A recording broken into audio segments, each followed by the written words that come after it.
khususnya Ibu Eba Suhaibah selaku fasilitator saya dan Ibu Endang Pratiwi selaku guru praktek saya dan teman-teman CGP semua, khususnya CGP Angkatan 6 Kota Tegal.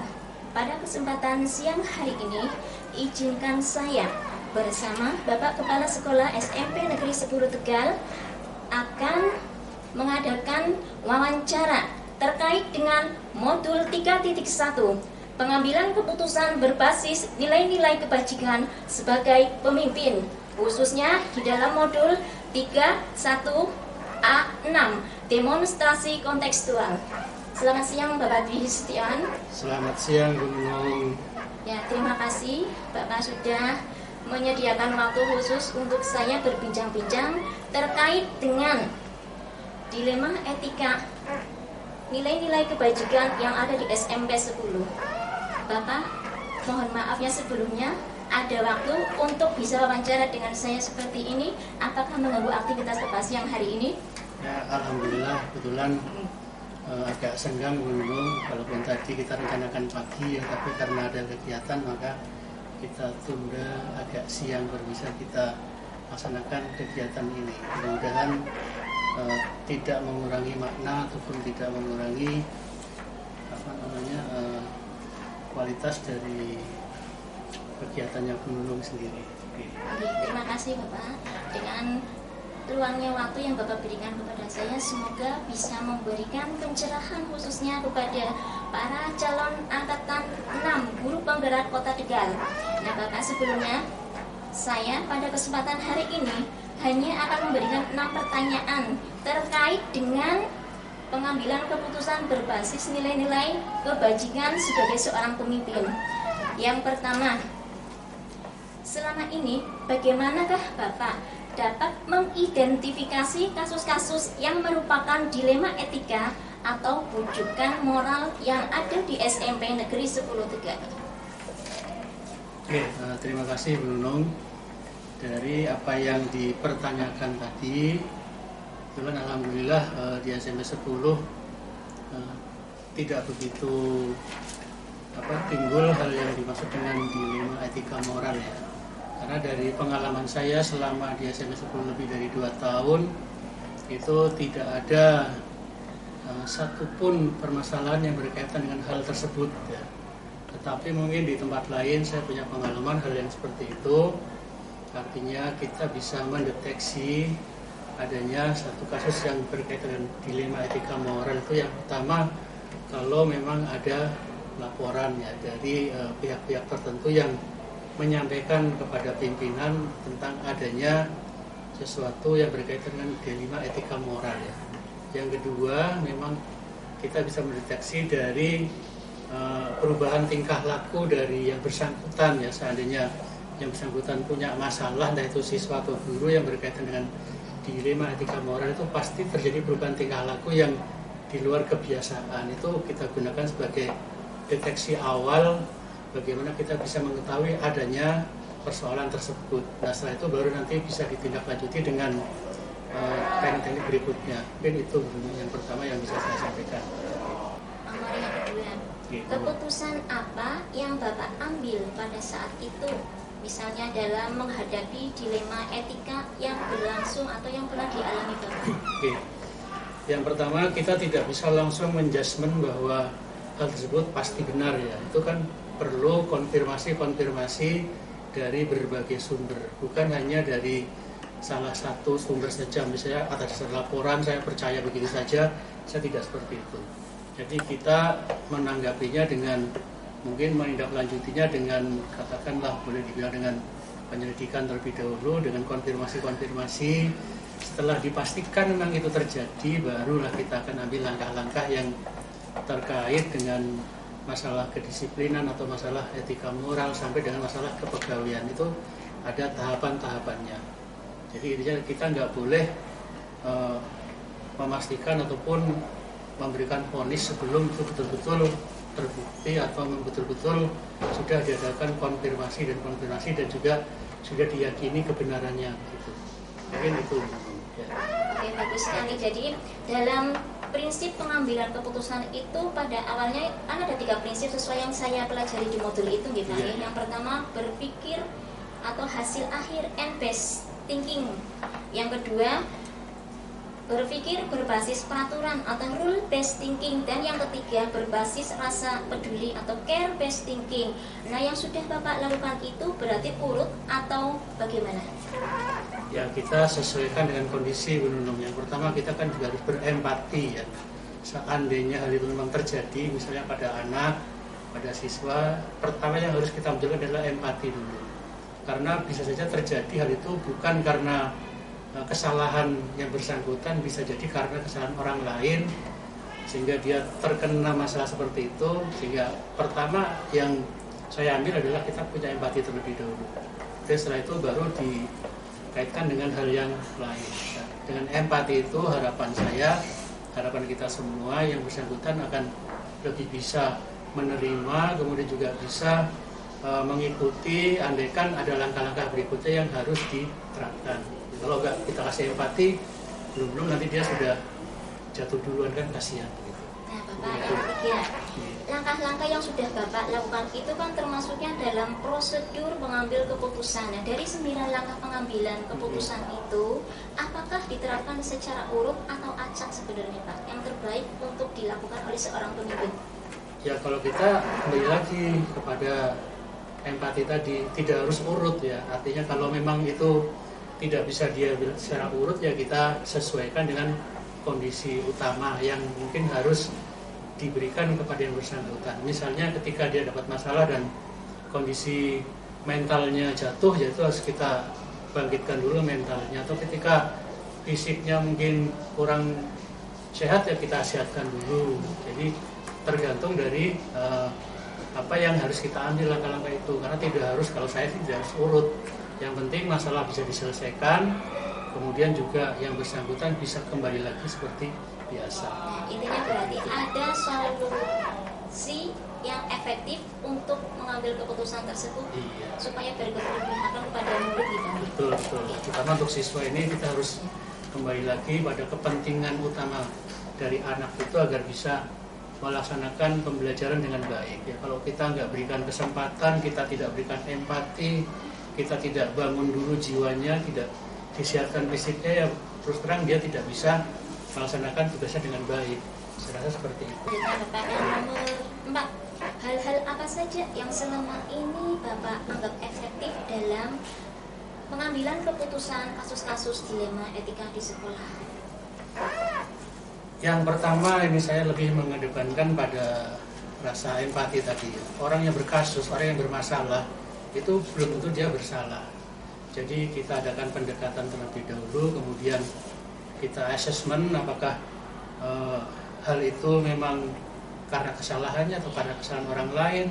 Kemudian juga bagaimana bisa membangkitkan agar yang bersangkutan bisa menjadi lebih semangat lagi dan kembali lagi.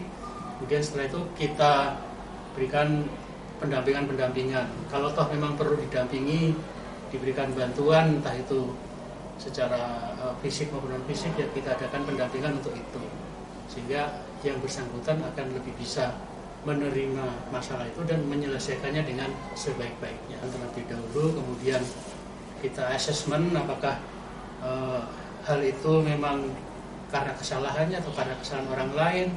Kemudian juga bagaimana bisa membangkitkan agar yang bersangkutan bisa menjadi lebih semangat lagi dan kembali lagi.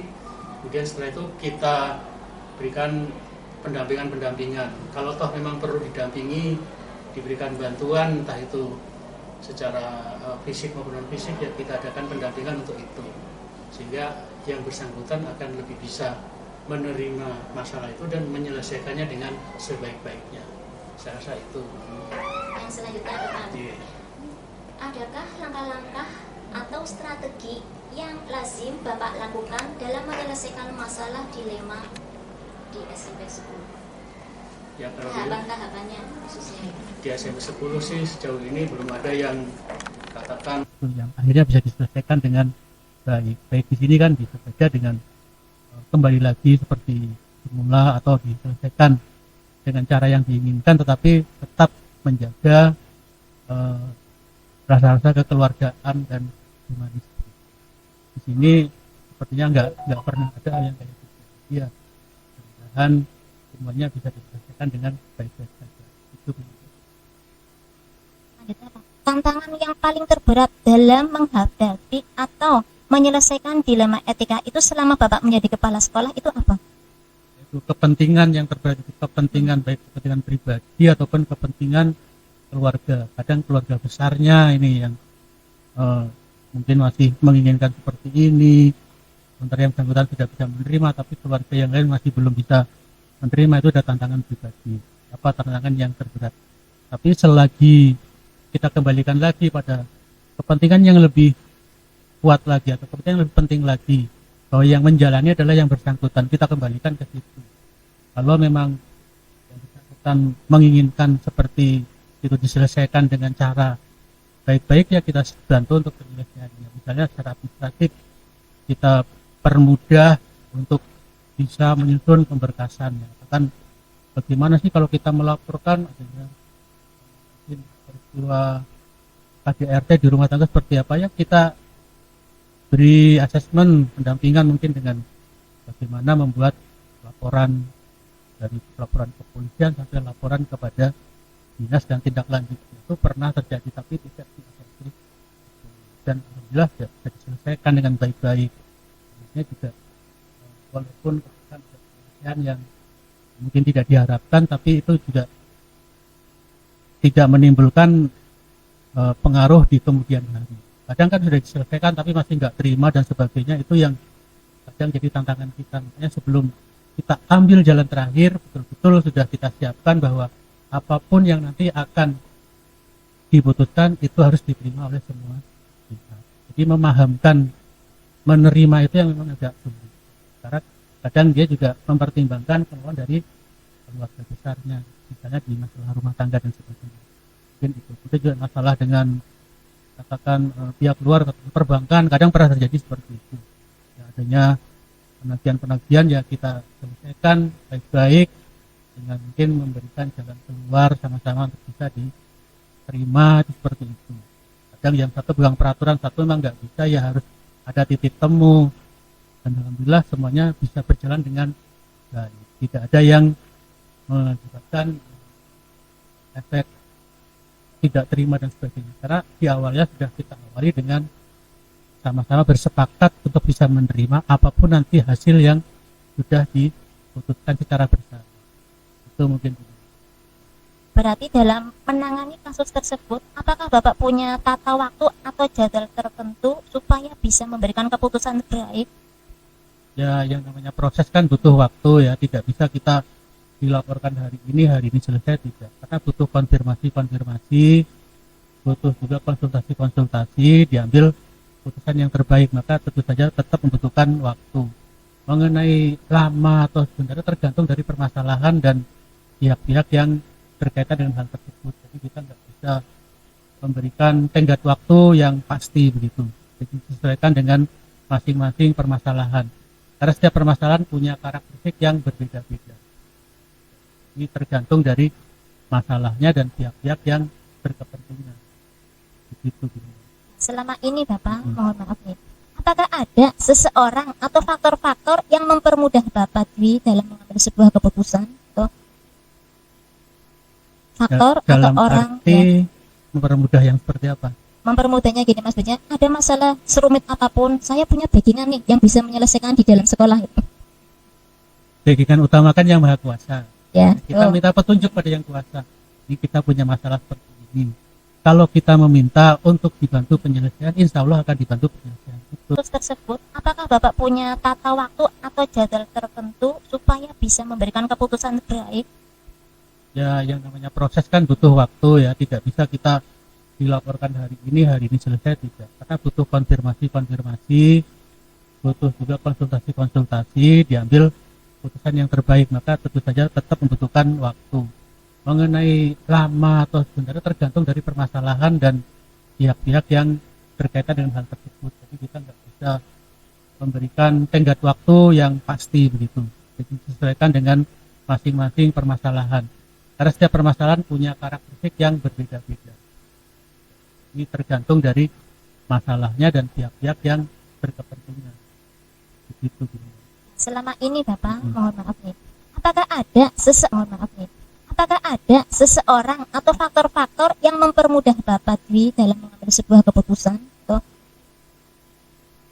faktor atau Dalam orang arti mempermudah yang seperti apa? mempermudahnya gini Mas Benya, ada masalah serumit apapun, saya punya backingan nih yang bisa menyelesaikan di dalam sekolah itu. Backingan utamakan yang Maha Kuasa. Ya, Kita minta petunjuk pada yang kuasa. Ini kita punya masalah seperti ini. Kalau kita meminta untuk dibantu penyelesaian, insya Allah akan dibantu penyelesaian. Itu backingan saya gitu. Yang di atas ya yang Maha Kuasa, bukan yang berkuasa. Itu faktor utama yang akan membantu kita. Kita percaya ketika kita punya permasalahan, insya Allah akan diselesaikan dengan mudah. Kalau kita memang memudahkan penyelesaian satu permasalahan. Kalau backingan orang misalnya itu orang biasa, Bu Nunung, saya ketemu orang yang juga takut, saya ketemu maling takut, saya ketemu preman takut saya. Tapi saya berupaya untuk menempatkan diri sesuai dengan koridornya, sesuai dengan aturan-aturan yang ada. Saya percaya kalau kita melaksanakan aturan dengan baik, sejauh apapun orang akan mempersalahkan kita, kita akan tetap berada di jalan yang benar, jalan yang lurus. Mungkin kayak gitulah. Kalau konsultasi dengan orang-orang yang berpengalaman mungkin iya, tapi sekedar konsultasi. Untuk setting-settingan kayaknya saya nggak punya yang seperti itu. Sampai saat ini dari kecil dari sekolah juga saya nggak pernah mengandalkan orang tua saya. Ketika berkelahi nggak pernah. Walaupun orang tua saya bisa juga di setting saya, tapi saya nggak pernah seperti itu. Ribut sama temannya ya kita selesaikan sama temannya. Dia pernah juga saya dengan teman SMA itu pernah hampir pukul-pukulan itu, dan setelah 30 tahun kemudian ketemu dia masih ingat, saya juga masih ingat ya, dia sudah sama-sama tua saya, hanya ketawa saja ketika mengingat hal itu, karena kita sama-sama nggak bawa-bawa orang lain untuk menyelesaikan permasalahan yang kita hadapi. Bayangkan kita bisa menyelesaikan sendiri, sejauh itu tidak melanggar aturan-aturan, karena semuanya bisa diselesaikan dengan sebaik-baiknya. Mungkin gitu. pembelajaran apa yang dapat Bapak petik dari pengalaman Bapak dalam mengambil keputusan di sekolah atau yang menimbulkan dilema etika selama ini, pengalaman-pengalaman khususnya, kesan dan pesan?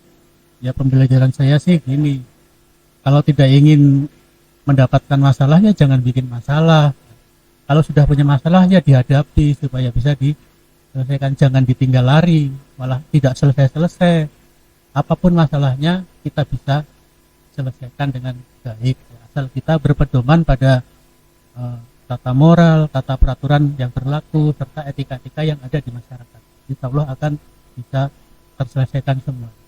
Mungkin begitu yang saya sampaikan pada wawancara kali ini. Mudah-mudahan ada manfaatnya, ada faedahnya, dan bisa menjadi semacam renungan bagi kita bahwa tidak ada masalah yang tidak bisa diselesaikan, apapun masalahnya, asal kita berpedoman pada etika-etika, aturan-aturan, dan juga mungkin norma-norma yang ada di dalam diri kita dan juga di dalam masyarakat. Itu belum. Baiklah Pak Dwi, terima kasih atas waktu yang sudah diberikan kepada saya sebagai narasumber kali ini. Wawancara untuk sementara saya akhiri dulu, dan terima kasih atas waktunya. Semoga kedepannya Bapak Dwi selalu sehat walafiat, dan dalam kepemimpinan Pak Dwi juga tidak mengalami hambatan apapun, yang khususnya terutama di SMP Negeri 10 Tegal akan tambah maju lagi. Jaya jaya jaya SMP Negeri 10 Tegal. Jaya. Ya, terima kasih.